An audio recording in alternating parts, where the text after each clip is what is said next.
Oke, kita ketemu lagi hari ini ya. Dan hari ini kita akan latihan membuat sebuah formulir digital di Microsoft Word ya. Seperti biasa, biasanya kita mengisi formulir digital. Misalkan kita menerima file dokumen, kemudian kita isi, kemudian kita kembalikan atau kirim kembali gitu ya. Nah, kita akan membuat di Microsoft Word dengan menu developer. Ya, nanti kita coba di sana.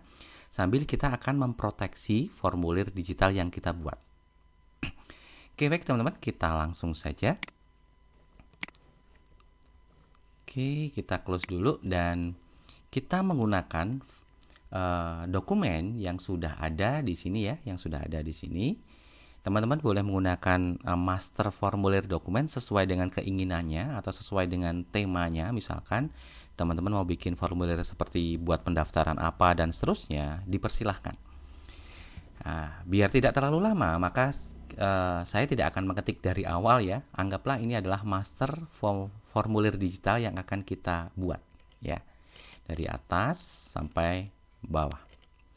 Nah, kebetulan untuk membuat formulir digital ini kita menggunakan menu developer yang di sini ya.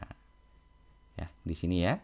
Nah, mungkin di Microsoft Word teman-teman untuk menu developernya belum aktif. Bagaimana cara mengaktifkannya? Teman-teman bisa mengakses ke menu file di sini. Kemudian option. Kemudian pilih customize ribbon ya.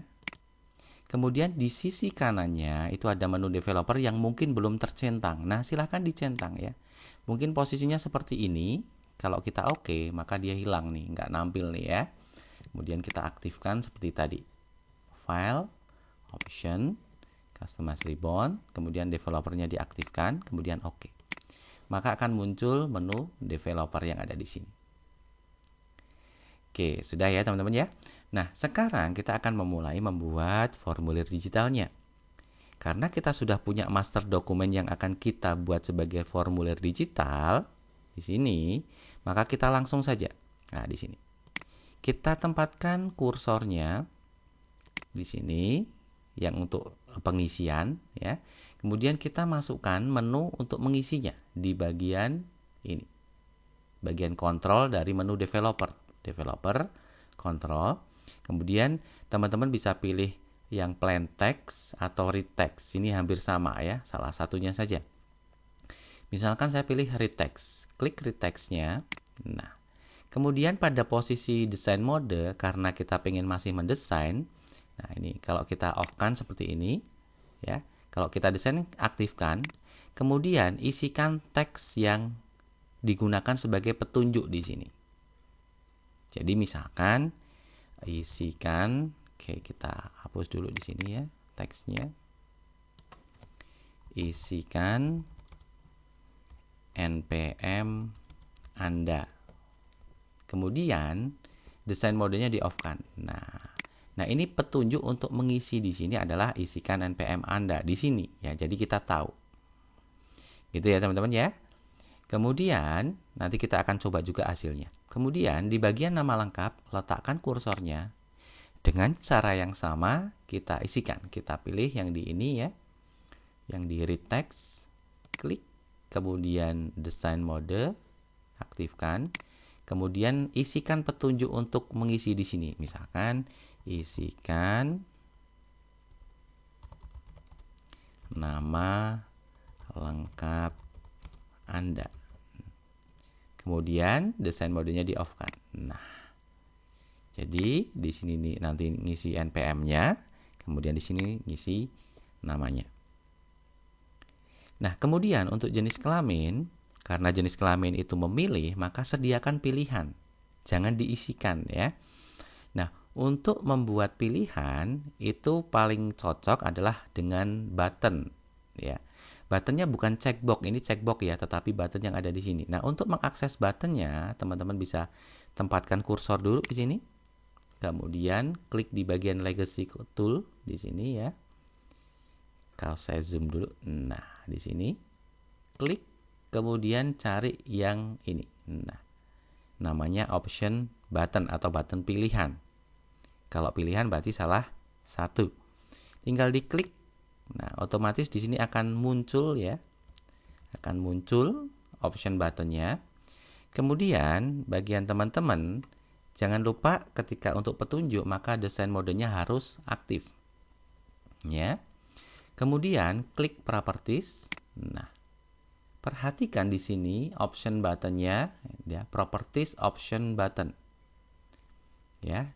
Jadi jangan lupa, kadang-kadang kalau kita lupa di sini this dokumen, jadi dokumennya yang di properties bukan option buttonnya. Nah, ketika ini sudah option button, pilih caption di sini. Nah, caption. Caption itu lebih ke teks yang tertulis di sini, option button 1. Maka kita ganti captionnya di sini. Kita ganti misalkan laki. Oke, otomatis di sini sudah langsung berubah ya. Nah, langsung berubah. Kemudian kita close. Nah, desain modenya boleh dimatikan. Oke, kalau jenis kelamin berarti kita tambahkan lagi, Pak. Belum lengkap. Oke, kita tambahkan. Letakkan kursor di belakangnya sini, ya. Kemudian tambahkan lagi tadi, ya. Dengan cara yang sama. Option button. Kemudian desain modenya udah aktif. Kemudian properties. Di option buttonnya ya. Option button 2 namanya, ya. Option button 2 namanya. Kemudian bagian captionnya. Caption ini kita ganti. Misalkan perempuan. Otomatis sudah berubah. Kemudian close. Nah, kalau sudah off-kan desain modenya, nah teman-teman bisa mencoba nih. Nah ini akan memilih salah satu. Ya, berbeda dengan checkbox. Kalau checkbox untuk pilihan lebih dari satu, jadi disesuaikan dengan penggunaan kasusnya atau datanya. Oke, selanjutnya untuk tanggal lahir kita juga bisa menggunakan di sini. Nah, ada yang namanya ini ya, date picker. Tinggal tempatkan di kursornya, kemudian date pickernya dimasukkan, kemudian desain mode. Nah, silahkan isikan teks petunjuknya di sini. Nah, teks petunjuknya misalkan isikan tanggal lahir Anda. Kalau sudah off-kan ya, desain mode. Nah, sudah selesai. Ini petunjuk-petunjuk, teks petunjuk untuk pengisian gitu ya. Selanjutnya, misalkan ada program studi, maka di sini tempatkan kursor di sini. Nah, kita sudah mencoba ada yang teks biasa, ada yang button ya. Kemudian untuk program studi sebenarnya hampir sama ya, memilih salah satu karena program studi banyak, maka kita nggak mungkin kayak gini kan. Masa 1, 2, 3, kalau ada 10 maka panjang banget. Maka yang cocok adalah bisa menggunakan combo box atau drop down. Oke, kita coba, kita klik di sini, kemudian pilih yang ada di sini ya, kontrol ada di sini. Ini ada yang namanya combo box, juga boleh di sini. Drop down. Hampir sama menunya ya. Kita pakai yang combo box misalkan. Klik di combo box-nya. Kemudian jangan lupa ya, desain mode. Kemudian isikan teks petunjuknya, misalkan pilih prodi Anda. Kalau sudah, jangan lupa sebelum di off-kan klik properties.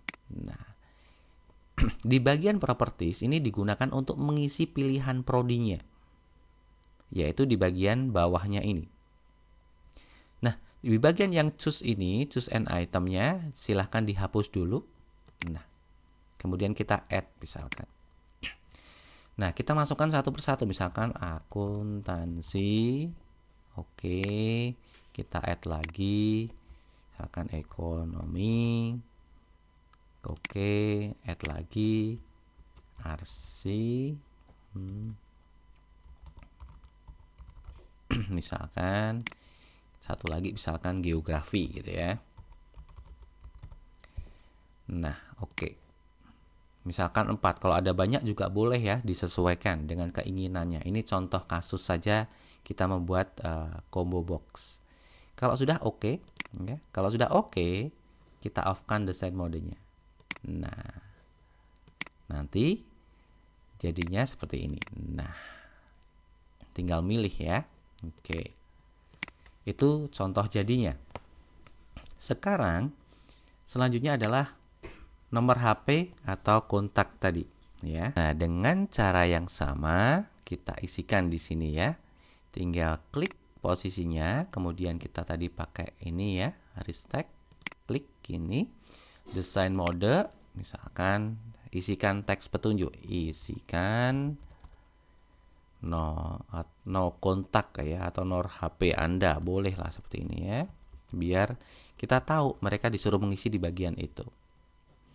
Off kan, biar kelihatan lebih rapi. Email juga sama ya.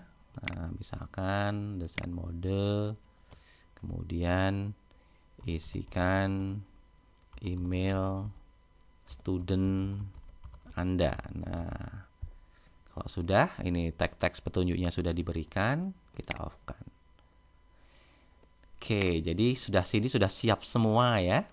Kemudian kita next di bagian ini. Nah, pelatihan yang diinginkan misalkan ya. Pelatihan yang diinginkan, ini saya enter dulu. Nah, biar ada jarak ya. Pelatihan yang diinginkan dalam waktu dekat ada Excel, CorelDRAW, PowerPoint, Photoshop. Nah, karena ini bisa memilih lebih dari satu, maka yang paling tepat adalah pakai checkbox. Caranya gimana? Arahkan kursornya di depan ya, di area depan. Kemudian sama ya di sini ya. Pilih klik checkboxnya. Nah, tetapi tidak perlu dikasih isian karena kita tahu bahwa ini untuk memilih ini gitu ya. Gunakan cara yang sama untuk yang kasus lainnya, CorelDRAW. Taruh di depannya, klik checkbox. Nah, taruh depannya, checkbox. Taruh depannya, checkbox. Oke, sudah hampir selesai ya. Jadi sudah hampir selesai nih, tinggal memasukkan dan seterusnya. Kita scroll ke bawah. Nah, di bagian ini kebetulan ada Yogyakarta, mahasiswa bersangkutan, berarti kita disuruh mengisi di sini nih, mahasiswa bersangkutannya ya. Mungkin boleh tanda tangan atau boleh nama di situ. Kita anggap pakai nama saja, maka kita masukkan pakai yang tadi ya, sama ya. Klik. Nah, desain mode, kemudian isikan petunjuknya. Isikan nama Anda di sini misalkan. Off-kan desain modenya, sudah selesai. Oke, formulir digital Anda sudah selesai ya.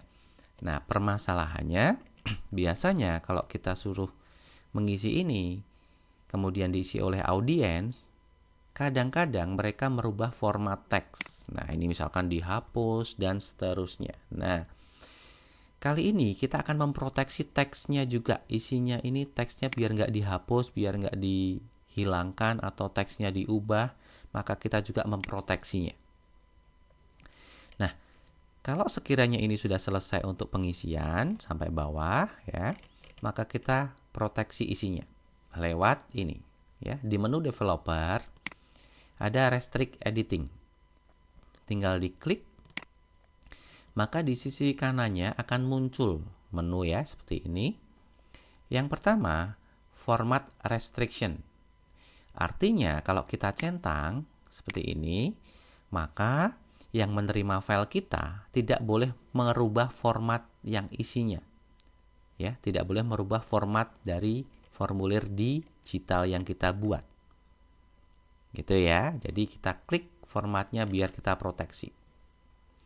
Yang kedua, di bagian ini editing restriction.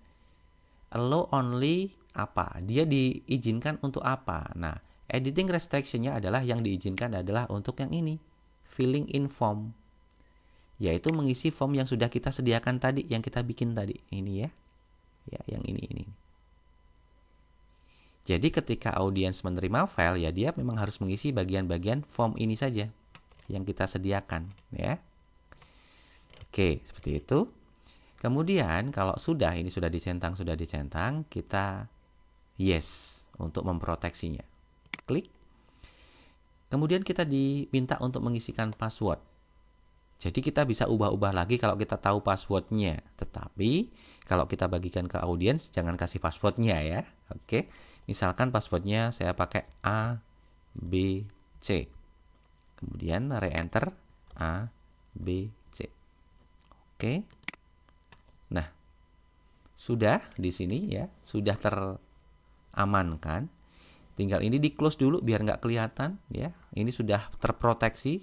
Kecuali kalau Anda mau buka lagi, ini kita sudah nggak bisa mengedit teks yang ada di sini nih teman-teman. Nah ini nggak bisa.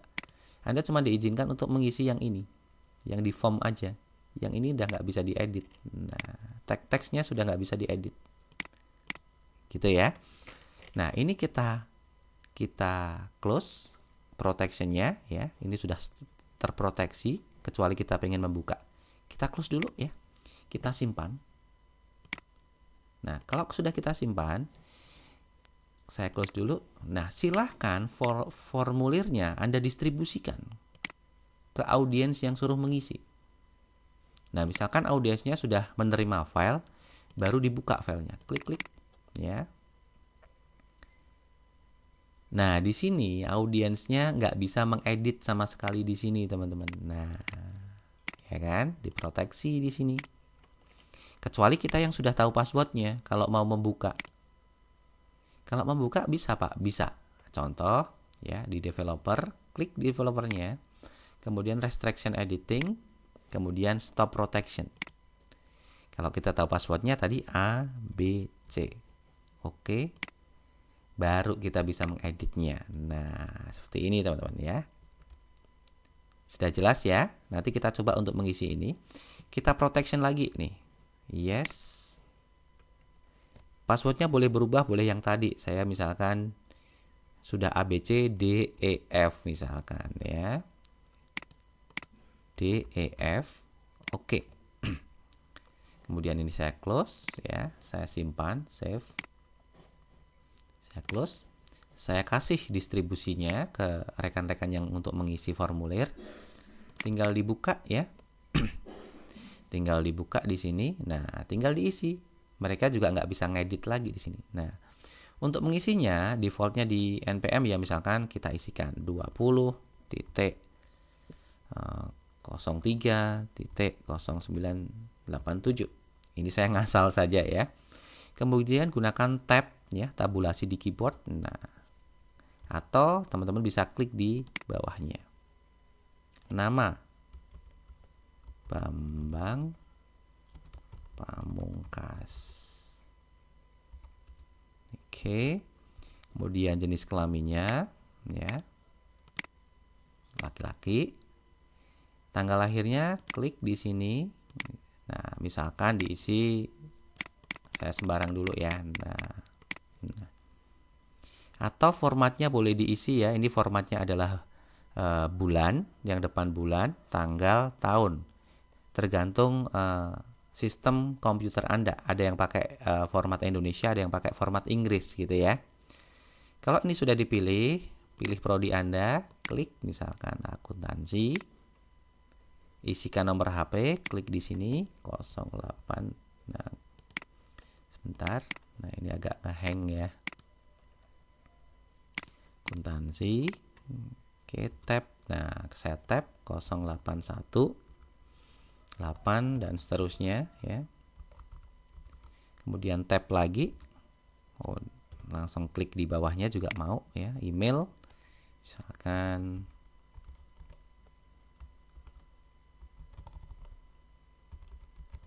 Misalkan seperti ini. Kemudian di bagian bawah, misalkan saya ingin Photoshop dan Corel Draw ya. Kemudian isikan nama di sini ya, yang terakhir ya. Jadi ini sudah diisi semua. Klik di sini. Kemudian tadi namanya siapa tadi? Oh, Bambang Pamungkas. Bambang Pamungkas. Oke, kalau sudah tinggal disimpan file, save as misalkan ya. Kita simpan di sini misalkan formulir pendaftaran Bambang. Nah, save. Sudah selesai. Ini formulir digital sudah dengan nama Bambang sudah disimpan. Ingat di sini sudah nggak bisa diedit ya, kecuali kita tahu passwordnya. Oke, kalau kita tutup, nah di sini ada dua file. Ini adalah file masternya ya, file master yang kita tadi. Dan ini adalah yang sudah diisi. Kalau yang diisi, klik-klik. Nah, sudah ada namanya di sini ya. Nah, sesuai yang tadi kita isikan ya, dan ini sudah terproteksi. Oke, kita close. Kalau yang ini, yang tadi master kita, yang kita distribusikan ke audiens yang masih kosong ya, tinggal disebarkan. Oke, gitu teman-teman untuk pertemuan membuat formulir digital kali ini. Nanti next kita akan belajar untuk membuat yang lainnya. Oke, itu dari saya cukupkan untuk pertemuan hari ini ya. Oke.